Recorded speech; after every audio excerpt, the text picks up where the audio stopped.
네, 오늘 강사 목사님은 서울 한길교회 심호하시는 손재익 목사님이십니다. 우리가 성경을 오해했다 외에 여러 책들을 지으셨습니다. 오늘은 공부, 신앙, 개혁이라는 제목으로 설교를 해 주시겠습니다. 한 3년 전쯤에 우리 교단 안에 자그마한 해프닝이 있었습니다. 교단지인 기독교보에 북덕방이라는 코너가 있었는데요. 목회자들에게 좋은 책을 소개해 주자라는 의미에서 만든 코너였습니다. 우리 집을 소개해 주는 것을 요즘은 부동산 이렇게 표현하는데 옛날에 복덕방이라고 했죠. 그래서 이 복덕방이라는 말에서 힌트를 얻어서 북덕방이라는 코너였습니다. 이 코너를 통해서 인문학, 동서양 고전, 사회과학, 철학, 과학기술, 환경, 예술, 건축 이런 다양한 분야의 책을 소개하자라는 것이 목적이었고, 이를 통해서 목회자들이 성경과 신학만 아니라 좀 더 다양한 분야의 공부를 할 수 있도록 돕자라는 취지에서 기획한 코너였습니다. 저도 그 중에 한 꼭지를 맡아서 제 대학 전공이 사회학이었기 때문에 사회학 분야의 책을 소개하기로 되어 있었습니다. 그런데 시작한 지 얼마 안 되어서 우리 교단의 어느 목회자 한 분께서 자기 유튜브 채널을 통해서 이 북덕방에 대한 비판 영상을 올리기 시작했습니다. 고신교단의 미래가 있는가? 북덕방을 중단하라! 이런 자극적인 썸네일을 통해서 올라온 내용의 영상을 보면 어떻게 목회자가 그런 종류의 책을 읽을 수 있느냐라는 것이었습니다. 특히 인문학은 인본주의의 영향을 받은 학문인데 어떻게 오직 성경을 강조하는 고신교단의 목회자들이 인문학이니 서양 고전이니 현대과학이니 하는 것을 공부할 수 있느냐 하면서 교단이 걱정된다라는 내용의 영상이었습니다. 이 영상이 많은 교단 내 목사님들과 장로님들에게 공유가 되었고 그분의 주장에 동조하는 분들이 많이 생겼습니다. 심지어 총회 홈페이지 자유 게시판에 어떤 분은 이런 글을 남겼습니다. 인문학은 인본주의 학문입니다. 철저하게 하나님을 부인하는 반기독교 학문입니다. 어떤 분은 이런 글을 남겼습니다. 성경에 집중해야 할 목회자들이 인문학을 경계하지는 못할 망정 잘 알아야 한다. 가뜩이나 진리 기준에 의해서 분별하지 못해서 미혹이 판을 치고 혼돈하는 시대에 성경적 불변 기준이 아니라 교양도 함께 배워야 한다고요? 너무 충격적이어서 잠이 오지 않을 것 같습니다. 목사님들은 오직 진리를 탐구하고 성경에만 집중하셨으면 좋겠습니다. 교단이 무너지는 것은 한순간입니다. 처음에는 영상을 올리신 목사님의 주장에 몇몇 어리석은 분들이 현혹되는 것 아닌가 생각했는데 아니었습니다. 오히려 이런 주장을 하는 분들이 제법 많다는 것이 드러났습니다. 생각보다 많은 사람들이 동조하기 시작했습니다. 논란이 점점 커졌습니다. 논란이 커질 때 그것을 잠재우는 여러 가지 방법이 있는데 가장 쉬운 방법은 그냥 중단하는 것이요. 결국 기독교부는 이 북덕방이라는 코너를 잠정 중단했습니다. 그렇게 중단된 이 북덕방이라는 코너는 3년이 지났지만 다시 시작하지 않고 있고 아마 앞으로도 다시 시작할 가능성이 별로 없습니다. 이 논란에 대해서 제가 간략하게만 압축적으로 말씀을 드렸습니다만 여러분들은 어떻게 생각하십니까? 목사는 성경만 읽고 신학만 공부해야 합니까? 목사가 사용하는 언어는 오직 성경 안에서만 찾아야 할까요? 그래서 설교 시간은 그저 성경 구절을 나열하는 시간이어야만 할까요? 물론 목사가 설교 중에 성경 이야기는 안 하고 다른 이야기만 한다면 문제가 되겠죠. 그렇다고 해서 아예 다른 분야의 책을 읽으면 안 되고 공부를 안 해야만 하는 것일까요? 다른 지식은 없고 오직 성경만 아는 목사가 과연 교회와 회중에게 유익을 끼칠 수 있을까요? 인문학은 인본주의 학문이기에 우리는 아예 배우면 안 됩니까? 현대과학에는 무신론과 진화론이 들어와 있으니 아예 접근조차 하면 안 되는 것일까요? 그리스도인은 그런 전공을 선택해서 공부하는 일을 절대로 해서는 안 되는 것일까요? 그리스도인은 오직 기독교와 관련된 전공만 공부해야 합니까? 여러분들이 입학한 혹은 이미 다니고 있는 고신대학교는 하나님의 대학이고 개혁주의 신학을 지향하는 학교인데 신학과 외에 혹은 그 외에 비슷한 학과 외에 다 없애버려야 합니까? 인문학과 관련된다고 할 수 있는 한국어 교육과도 있고 그야말로 타락한 문화와 직접 연관된다고 보이는 디지털 영상 마케팅 학과도 있는데 그런 학과는 당장 폐지해야 합니까? 고신대 신학과 교수님 중에는 철학을 공부하신 분도 계신데요. 인문학을 우리가 문사철, 즉 문학, 역사, 철학이라고 하죠. 그러면 그런 교수님은 이 학교에서 나가셔야 합니까? 제가 오기 전에 신학과 홈페이지에 들어가서 어떤 과목을 배우는가 쭉 봤는데 여러 과목들이 있지만 그 가운데 철학 개론, 고대 철학, 중세 철학, 현대 사상사 이런 과목들이 있었는데요. 그렇다면 고신대 신학과는 인본주의를 가르치는 학교입니까?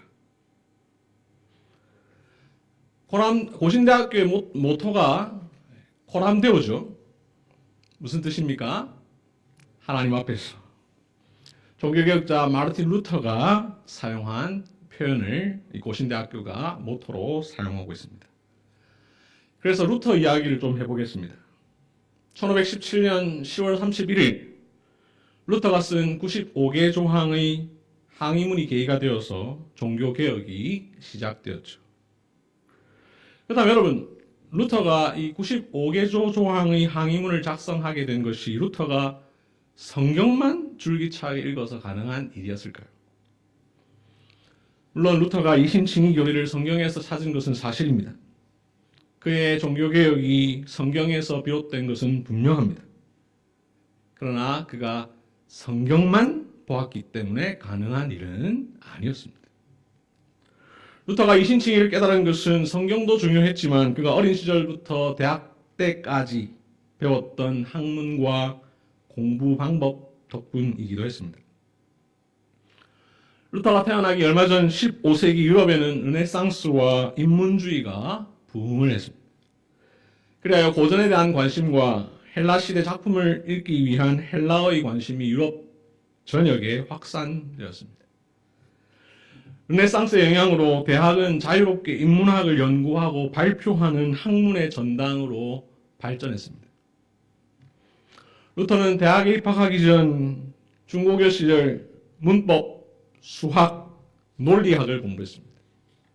이 세 학문을 삼학이라고 합니다. 라틴어로 트리비움이라고 하는데 다르게 말하면 언어학, 철학, 궁극적으로는 인문학입니다.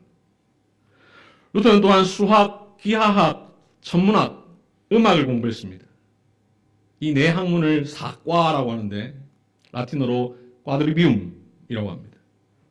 자연과학과 예술입니다. 이렇게 루터는 삼학, 사과, 인문학과 자연과학과 예술을 공부했으니 이것은 고대 그리스와 로마의 7 교양 과목을 토대로 합니다. 그 당시의 인문학입니다. 루터는 대학에 들어가서 아리스토텔레스의 철학과 중세 후기 철학자의 윌리엄 오컴의 유명한 철학인 유명론을 공부했습니다. 이렇게 그가 대학 때까지 배운 학문들은 기독교 신앙과는 상관없는 세상 학문들이었습니다.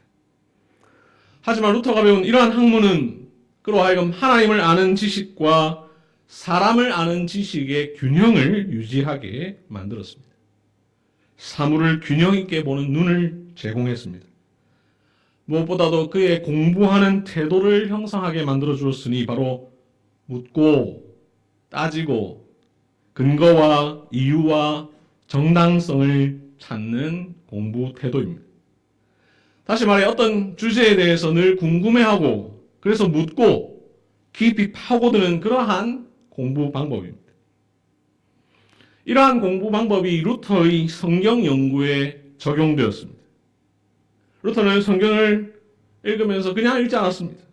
끊임없이 의문을 가졌습니다. 자신의 죄에 대하여 묻고 또 묻고 따지고 또 따졌습니다. 진노하시는 하나님 앞에서 자신의 죄 문제를 끝까지 씨름했습니다. 그 결과 이신칭의에 대한 깨달음을 얻었습니다. 이렇게 루터가 진리를 깨달은 것은 최종적으로는 성경을 통해서지만 그가 성경을 바르게 이해하게 만든 것은 바로 그가 어릴 때부터 했던 공부 방법론이었고 그것은 당시 교육 과목인 인문학에서 비롯된 것이었습니다. 루터가 배운 세속 학문은 그의 종교개혁의 필요 충분 조건은 아니었습니다. 하지만 그의 학문 훈련 없이 그의 사상이 나올 수 없었다라는 것은 분명한 사실입니다. 여기 계신 분들 대부분 어려서부터 성경을 읽고 배웠을 텐데요. 루터는 그렇지 못했습니다. 루터가 1483년생인데 그러니까 태어나서 처음으로 이 66권의 전체 성경을 접한 것이 1512년, 즉 그의 나이 30살 때입니다. 이때는 그가 비텐베르그 대학에 부임해서 교수로 가르치기 시작한 때였습니다. 도서관에 가서 처음으로 66권으로 된 성경을 보았습니다. 읽은 게 아니라 보았습니다. 당시 인쇄술이 발전하지 않았기 때문에 개개인이 여러분들처럼 성경을 갖고 다니지 못했던 시절이죠. 루터가 종교개혁을 일으킨 것이 1517년인데 바로 그 한 해 전인 1516년에 에라스무스의 헬라어 성경이 발간됩니다. 르네상스 이전만 하더라도 사람들은 헬라어를 무시했습니다. 라틴어만이 뛰어난 언어라고 생각했습니다. 하지만 르네상스와 인문주의는 헬라어에 관심을 갖게 만들었습니다. 결국 인문주의자의 왕자라고 불리었던 네덜란드 철학자 에라스무스가 원전으로 돌아가자라는 르네상스의 정신에 따라 신약 성경의 언어인 헬라어 성경을 출판합니다. 루터는 그 에라스무스 덕분에 헬라어로 신약 성경을 읽을 수 있게 됩니다. 그리고 그 유명한 루터의 95개조 항의문 첫 번째 조항, 우리 주 예수 그리스도께서 회개하라고 하셨을 때 이는 믿는 자의 삶 전체가 회개하는 삶이어야 함을 말씀하신 것이다 라는 이 조항은 에라스무스가 편찬해낸 헬라어 성경이 고해하라가 아니라 회개하라라고 바르게 써두었기 때문에 가능한 것이었습니다. 무슨 말이냐 하면 헬라어 성경 이전에는 라틴어 성경만 있었는데 그 라틴어 성경인 벌게이트역에는 고해하라라고 되어 있었고 그래서 로마 가톨릭은 고해 성사를 강조했습니다. 근데 루터는 이 헬라어 성경을 읽고 회개하라라는 뜻이구나 라는 것을 발견했으니 이렇게 인문주의는 루터의 종교개혁에 결정적인 영향을 끼쳤습니다. 이뿐만이 아닙니다. 루터가 깨달은 내용을 95개조 조항의 항의문으로 작성한 것, 그 배경에 대해서도 생각해 볼 필요가 있습니다.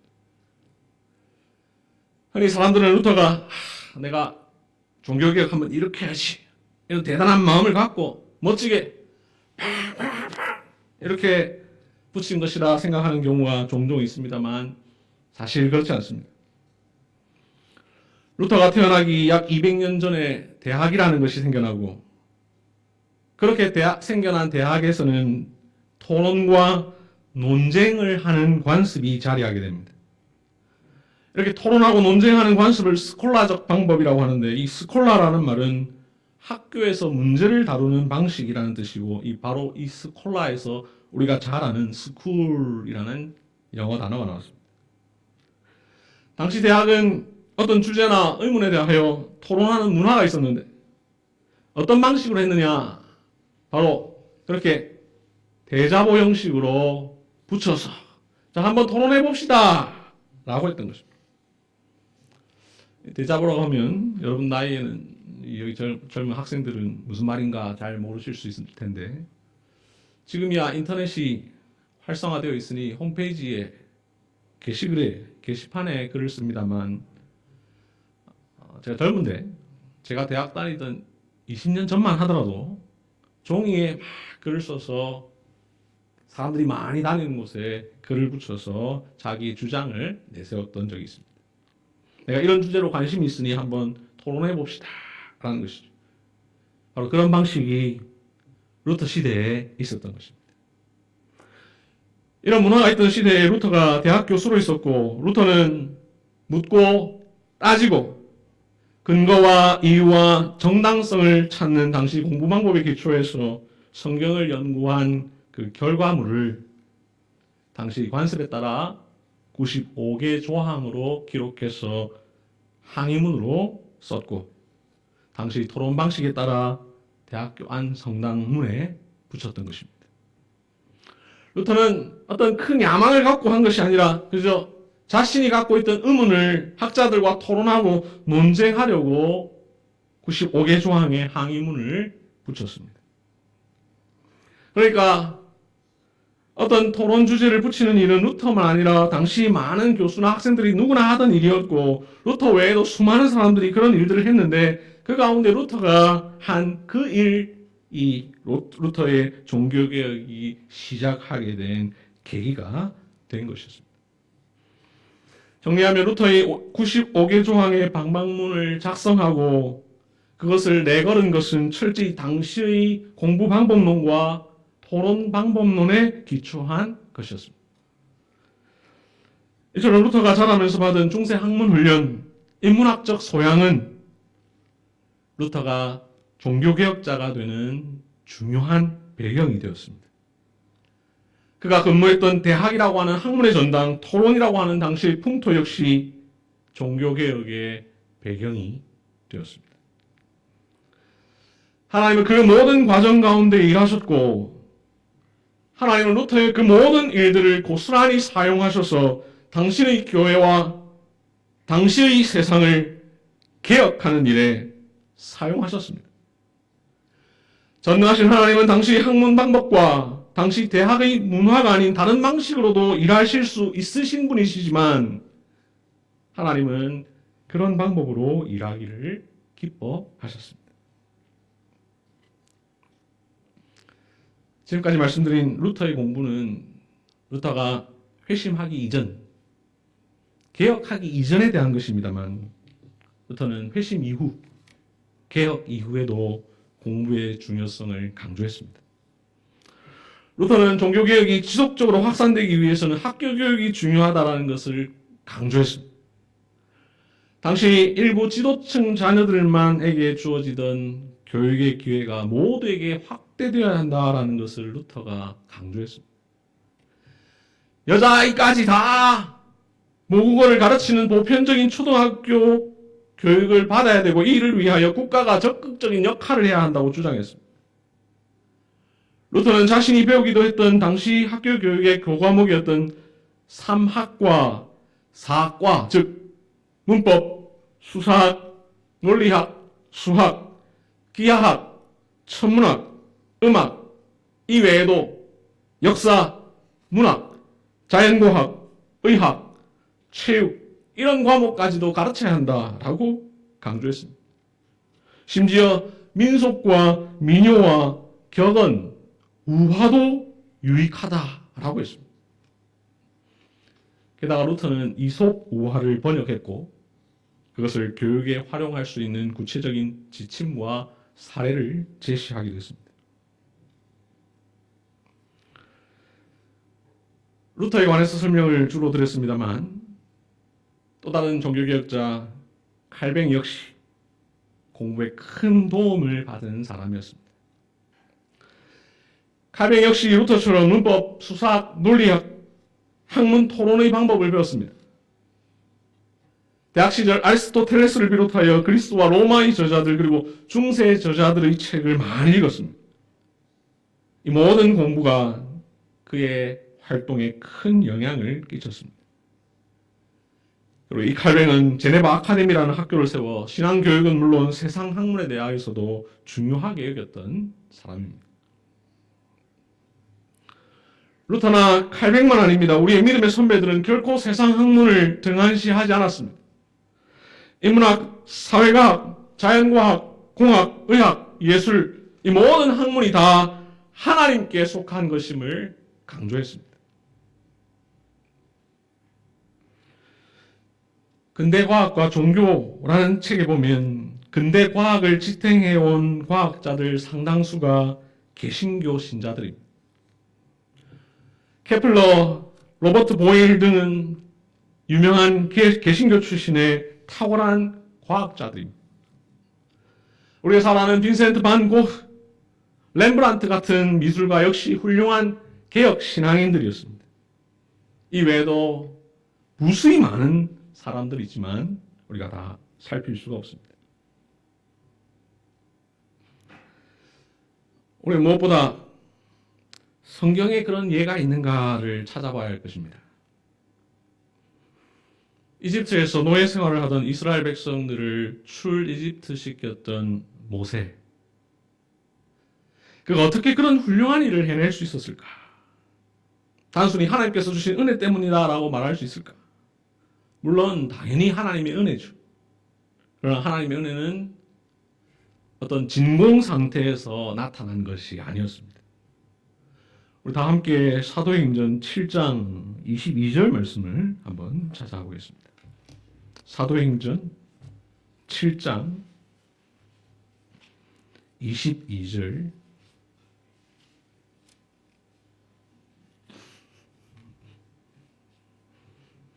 사도행전 7장 22절 우리 함께 읽어보겠습니다. 시작. 모세가 애굽 지혜를 배우고 그의 말과 하는 모세가 애굽 사람의 모든 지혜를 배워 그의 말과 하는 일들이 능하더라. 모세가 이집트 사람의 지혜를 배웠다고 합니다. 이 말이 무슨 말입니까? 소위 말해 세상 학문 배웠다라는 말이죠. 아니 세상 학문 정도가 아니지요. 이집트는 철저히 반기독교적이고 반성경적인 가치가 지배하던 곳입니다. 태양신 라를 섬기던 곳입니다. 파라오를 태양신의 아들로 여기던 나라입니다. 다신교 국가입니다. 하나님을 섬기는 이스라엘 사람 모세가 태양왕 파라오를 섬기는 이집트의 학문을 배웠으니 모세는 오늘날로 치면 인문학 배운 것보다 더 심한 사람입니다. 모세는 4대 문명의 발상지요 네로라 하는 학자들이 있는 곳, 천문학, 지리학, 군사학 등이 고도 발달한 나라, 당대 최고의 지식이 있던 이집트라는 곳에서 세상 학문을 배웠습니다. 그런데 그가 배운 학문이 출애굽이라고 하는 하나님의 놀라운 역사의 도구로 사용됩니다. 사도행전 7장 22절은 모세가 배워 모세가 공부했다 라고 되어 있습니다. 그런데 그렇게 된 배경을 잘 생각해 보면 하나님께서 친히 모세가 그렇게 공부하도록 준비시켰다라는 사실을 알 수 있습니다. 왜 그렇습니까? 그 위 19절에도 나와 있습니다만 레위 중 한 사람이 아이를 낳았습니다. 그런데 당시 이집트 왕 바로가 이스라엘 사람 중에 남자아이가 태어나면 나일강에 던지라고 했습니다. 한 남자아이가 태어났는데 그 아이의 엄마가 3개월 정도 숨기다가 어쩔 수 없이 나일강에 던졌습니다. 마침 바로의 딸이 모세를 나일강에서 건졌습니다. 결국 모세는 바로의 궁전에서 자랍니다. 바로 그 바로의 궁전에서 그곳에서 애굽 사람의 모든 지혜를 배웁니다. 이렇게 모세가 애굽 사람의 모든 지혜를 배운 것은 하나님의 섭리 가운데 일어난 일이었습니다. 하나님은 모세가 애굽의 궁정에서 자라게 하셨습니다. 그곳에서 당시 최고의 학문을 자랑하는 이집트의 지혜를 공부하게 하셨습니다. 그 결과 22절이 말하는 대로 그의 말과 하는 일이 능하였으니 하나님은 모세가 이집트 사람으로부터 배웠던 모든 지혜를 사용하셔서 이스라엘을 출애굽시키셨습니다. 모세가 배운 세상 학문을 하나님의 구속사에 사용하셨습니다. 다음으로 다니엘서 1장 3절 4절을 한번 찾아보겠습니다. 다니엘서 1장 3절 4절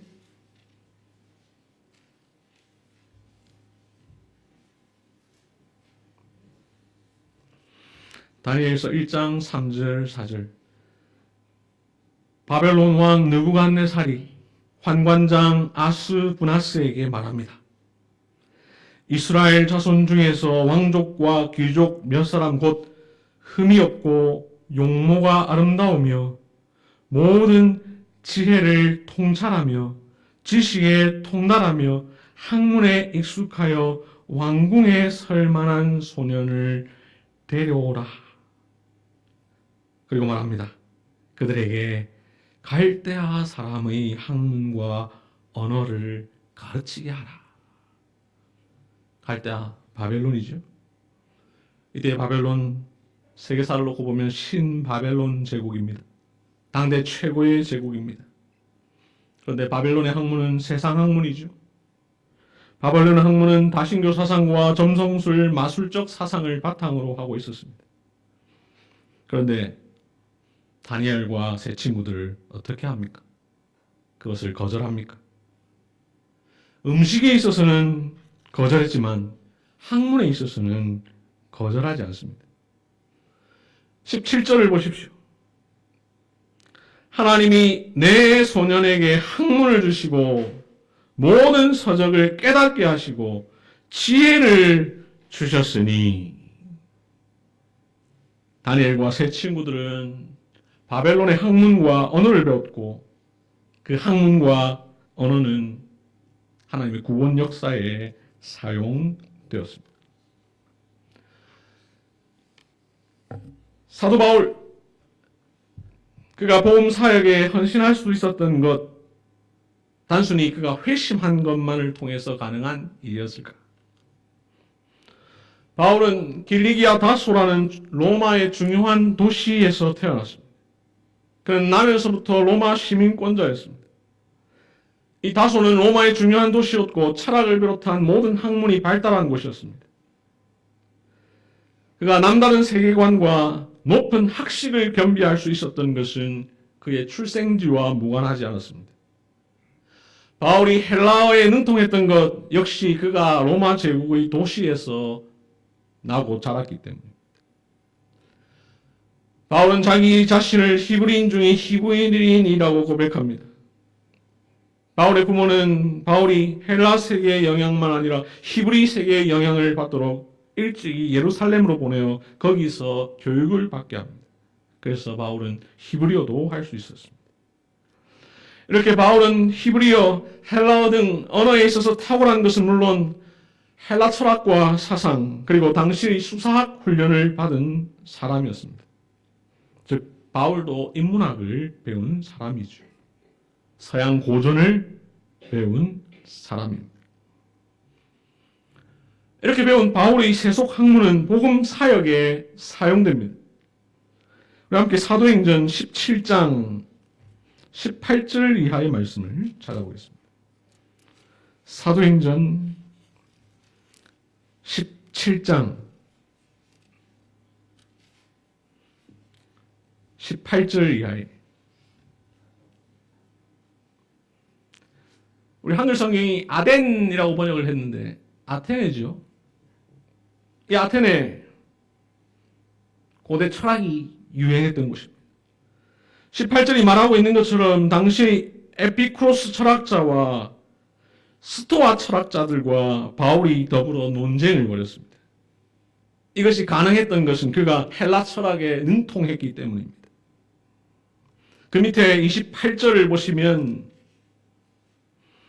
우리가 그를 힘입어 살며 기동하며 존재하느니라 너희 시인 중 어떤 사람들의 말과 같이 우리가 그의 소생이라 하니 이렇게 시인의 시를 인용하여서 말합니다.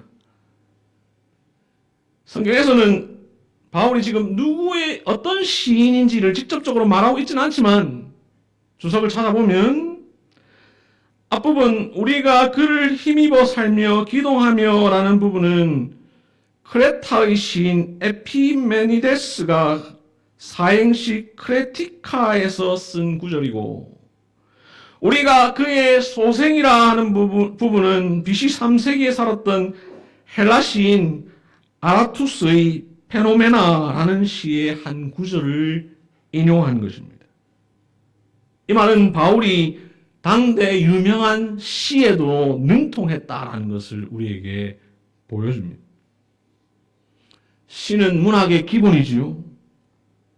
이렇게 바울이 공부한 세상 학문이 복음 사역에 사용되었습니다.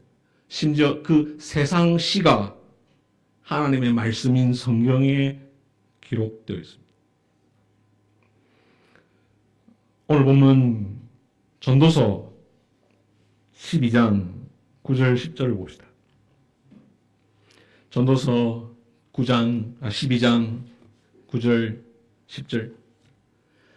전도자는 지혜자이어서 여전히 백성에게 지식을 가르쳤고 또 깊이 생각하고 연구하여 자문을 많이 지었으며, 전도자는 힘써 아름다운 말들을 구하였나니 진리의 말씀들을 정직하게 기록하였느니라. 여기서 말하는 전도자 누구입니까? 솔로몬이죠. 솔로몬 하면 어떤 사람입니까? 지혜의 사람입니다. 열왕기상 4장 30절부터 33절까지의 말씀을 찾아보겠습니다. 열왕기상 4장 30절부터 33절 말씀.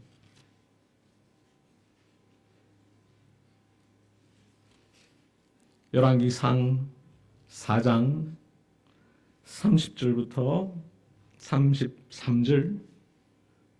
30절을 보면 솔로몬의 지혜가 동쪽 모든 사람의 지혜와 애굽의 모든 지혜보다 뛰어나다라고 이야기합니다.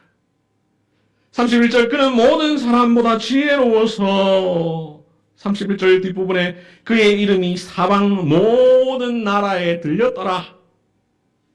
그러면서 32절, 34절, 33절을 보시면 그가 잠언 3000가지를 말하였고 그의 노래는 1005편이며 그가 또 초목에 대하여 말하되, 뭡니까? 나무, 풀, 레바논의 백향목으로부터 담에 나는 우슬초까지 하고 그가 또 짐승과 새와 기어다니는 것과 물고기에 대하여 말한지라.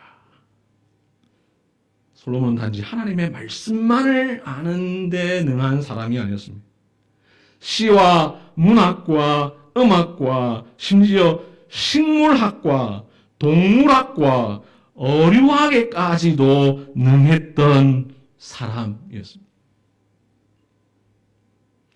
열왕기상 10장 1절부터 3절에 보면 스바 여왕이 솔로몬의 명성을 듣고 찾아옵니다. 솔로몬이 얼마나 뛰어난가 싶어서 어려운 문제를 냅니다. 그랬더니 3절에 솔로몬이 그가 묻는 말에 다 대답하였으니 왕이 알지 못하여 대답하지 못한 것이 하나도 없었더라 라고 말합니다. 스바 여왕이 대체 어떤 질문을 했을까요? 성경에 관해서 물었을까요? 신학적인 질문을 했을까요? 스바 여왕은 이방인인데요. 이렇게 당대의 수많은 분야의 공부를 했던 솔로몬, 그가 오늘 본문 전도서 12장 9절 10절에서 이렇게 말합니다. 깊이 생각하고 연구하여 잠언을 많이 지었으며 힘써 아름다운 말들을 구하였나니 진리의 말씀을 정직하게 기록하였느니라. 요즘은 이런 오해를 하는 경우가 별로 없습니다만 종종 어떤 분들은 성경이 하나님의 말씀이다, 성령의 영감을 받아 사람이 기록했다라고 할 때에 그 사람이 아무 생각 없이 그냥 시키는 대로 딱 적었을 거라고 착각합니다. 그러나 우리는 그렇게 믿지 않죠. 우리는 유기적 영감을 믿습니다. 하나님께서 한 사람의 인격을 사용하셔서 성경을 기록하게 하셨다라는 것이 유기적 영감입니다. 하나님께서 성경 저자들의 각각의 특별한 재능과 여러 가지 은사들을 그대로 사용하셔서 하나님의 말씀을 기록해 하셨습니다. 이 사실이 솔로몬의 말을 통하여서도 분명하게 드러납니다. 솔로몬은 자신이 쓴 잠언, 전도서를 깊이 생각하고 연구하여 썼다라고 말합니다. 아름다운 말들을 구하여 진리의 말씀을 기록했다라고 말합니다. 이렇게 솔로몬은 근본적으로는 성령의 감동하심을 받아 성경을 썼지만 그의 공부가 성경을 기록해 하는 일에 사용되었습니다. 지금까지 모세, 다니엘, 바울, 솔로몬에 대하여 살펴보았는데 여러분들이 직접 보신 것처럼 성경의 인물들도 성경만 혹은 하나님에 대해서만 공부한 것이 아닙니다. 그들은 여러 가지를 공부했습니다. 그리고 그들이 했던 공부는 하나님 나라를 위하여 사용되었습니다. 그들 사용하신 하나님 역시 마찬가지이십니다. 하나님은 그들을 사용하실 때에 너희가 이전에 배운 지식은 다 버려라. 오직 성경만으로 해라. 이렇게 하지 않으셨습니다. 오히려 그들이 배운 수많은 학문과 공부를 그대로 사용하셨습니다.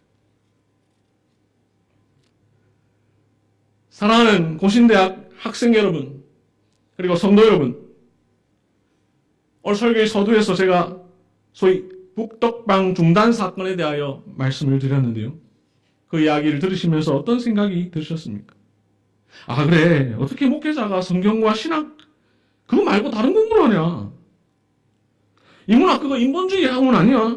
과학 그거 무신론, 진화론 들어왔잖아. 오직 성경이라고 했으니 우리 성경만 봐야지. 이렇게 생각하셨습니까?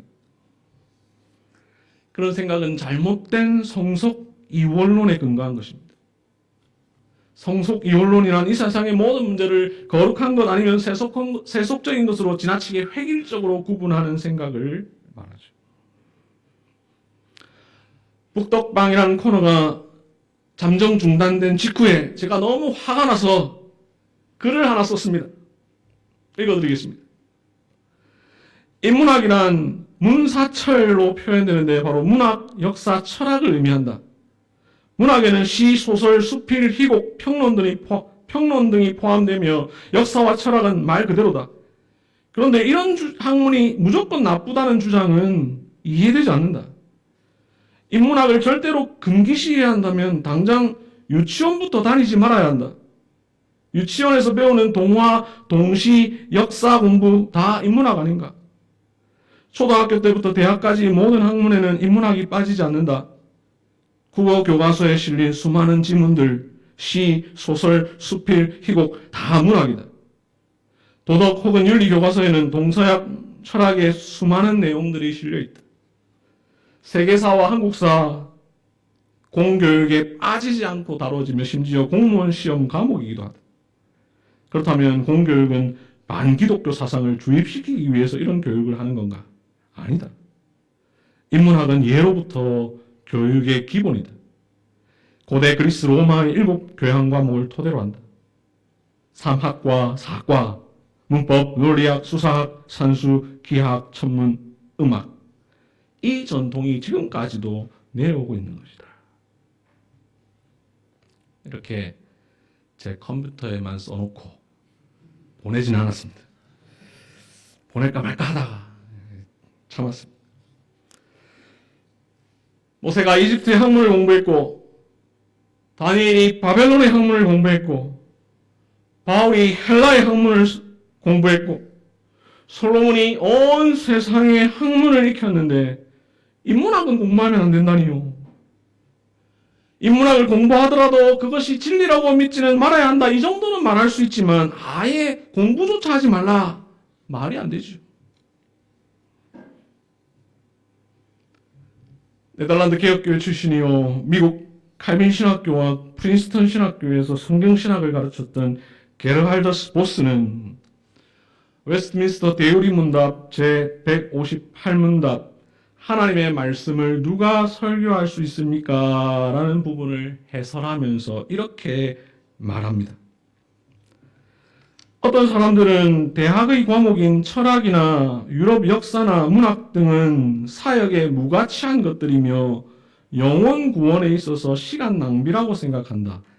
그러나 대학 교육이 결핍된 목사는 그의 메시지를 전달하고자 하는 현대 세계를 이해하기 힘들 것이다. 철학과 역사와 다른 학문을 연구하는 것은 결코 시간 낭비가 아니다. 오히려 이러한 연구는 현대 사상의 배경을 제공하며 목회자로 하여금 하나님의 전체 경륜을 오늘날의 상황에 알맞게 살아있는 말씀으로 전달할 수 있게 해준다. 이 게르할드 스보스의 이야기처럼 생각하는 것이 성경적이고 개혁주의적인 것입니다.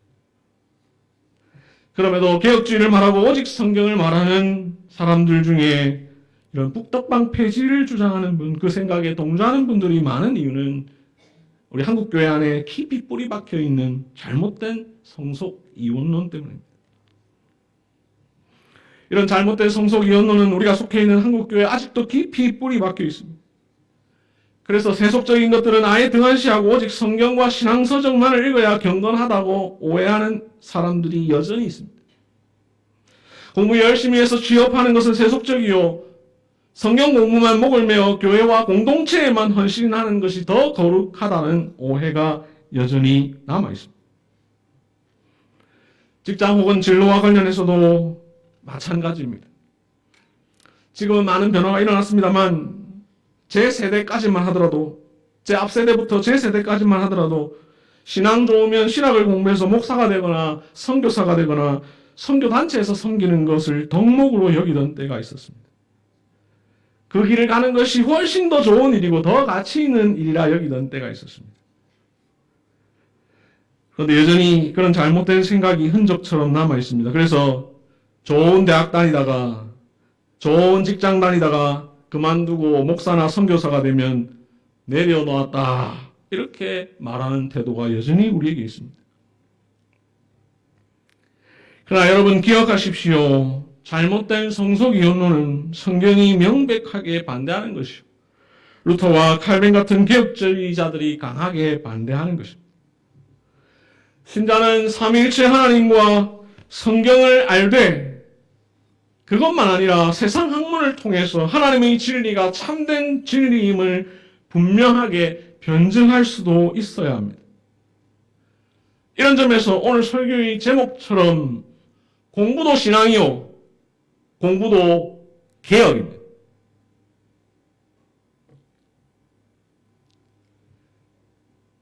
고신대학교를 기독교 대학이라고 합니다.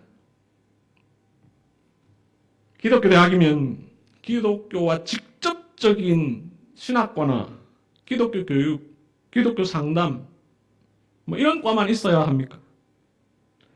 고신대 안에 다양한 학문이 있는 것 이상한 것이 아닙니다. 신학은 기본이요, 인문학, 사회과학, 자연과학, 공학, 예술 등등 다 있는 것이 오히려 정상입니다. 만약 기독교 대학이라면서 기독교적 냄새가 풍기는 몇몇 전공만 있다면, 그런 제한된 영역에서만 학문한다면 그것은 만유의 주제이신 하나님을 우리 스스로 축소하는 것입니다. 현재는 학령 인구의 저하라는 안타까운 현실 때문에 이전에 있던 학과들 중에 없어진 학과들도 있지만, 현실이 그렇지 않다면 사실 더 많은 학과가 이 고신대학에 있어야 됩니다. 그럴 때 명실공히 기독교 대학입니다.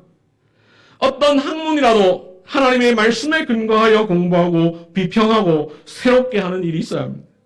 왜냐하면 공부도 신앙이요, 공부도 개혁이기 때문입니다. 이 자리에 신입생 계십니까? 신입생 여러분, 여러분의 입학을 축하드립니다. 그동안 초등학교, 중학교, 고등학교, 특히 고3의 기간을 잘 마무리하고 대학생이 되신 것을 축하드립니다. 이제 대학생이 되어 이런 생각을 하시는 분들이 있을지 모르겠습니다. 이제 열심히 놀아야지. 대학생은 공부하는 사람이 아니라 노는 사람 아닌가? 20년 전에 대학생이었던 선배의 입장에서 말씀드립니다. 자, 이제 진짜 공부가 시작됩니다. 고등학교 때까지 공부는 공부 아닙니다. 앞으로 공부하기 위한 기초입니다. 이제 대학에서 진짜 공부, 진짜 학문을 배울 것입니다. 이때까지는 그저 달달달 외우는 공부, 그냥 시켜서 하는 공부였다면 이제 앞으로는 묻고 따지고 근거와 이유와 정당성을 찾는 공부를 하게 될 것입니다. 어떤 주제에 대해서 궁금해하고 내가 스스로 찾고 묻고 깊이 파고드는 그런 공부를 할 것입니다.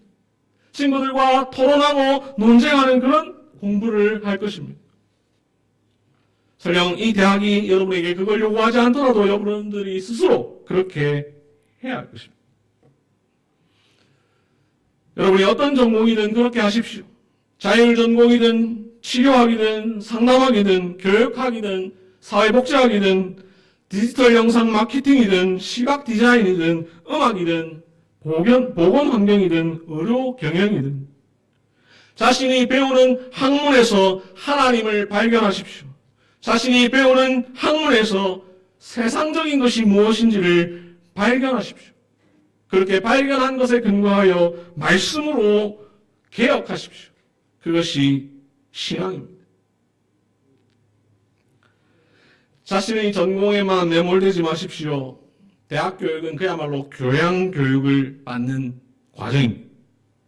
개설되는 수많은 교양 과목을 통하여 자신의 교양을 높이십시오. 다른 전공 학생들과의 대화나 독서를 통해 다른 학문에 대한 기본 소양도 기르십시오. 특별히 신학과나 기독교 관련 학과 학생 여러분, 절대로 성경과 신앙에만 머무르지 마십시오. 인문학을 배우고 과학을 배우고 예술을 배우십시오. 그리하여 세상 속에 깊이 뿌리 박힌 세속주의와 인본주의, 친구들에게 뿌리 내린 세상 가치관과 허무주의 가운데 깊이 들어가십시오. 그들을 기독교 세계관과 가치관으로 대항하십시오. 인문학을 배워 인문학 속에 담긴 인본주의와 세속주의와 허무주의를 이겨내십시오. 과학을 배워 현대과학 속에 담긴 무신론과 진화론을 이겨내십시오. 세상 학문을 배우되 성경적이고 기독교적인 세계관으로 무장하여 비판적인 시각으로 그것들을 분별할 수 있는 힘을 기르시기를 바랍니다. 어떤 학문이든 그것을 잘 배워 하나님 나라와 교회를 세우는 일에 보탬이 되기를 바랍니다. 문학, 철학, 역사, 경영, 정치, 경제, 행정, 사회, 심리, 교육, 의학, 공학, 환경, 예술 어느 것 하나 하나님께서 다스리지 않으시는 영역은 하나도 없습니다. 개혁주의 신학자 아브라함 카이프는 1880년 네덜란드 자유대학 개교연설에서 이렇게 말했습니다. 우리 인간 삶의 모든 영역에서 만유의 주제이신 그리스도께서 나의 것이다 라고 외치지 않은 영역은 한치도 없다. 이 카이프의 말을 인용하여 우리 고신의 SFC는 지금도 부르짖고 있습니다. 한치라도 주님의 소유.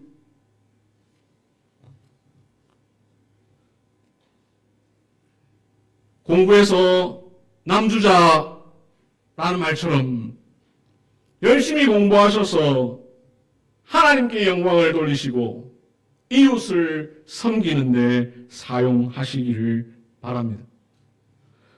모세의 애굽 학문, 솔로몬의 세상 학문, 다니엘의 바벨론 학문, 바울의 헬라 학문을 사용하셨던 하나님께서 여러분들이 배운 공부와 학문을 사용하실 것입니다.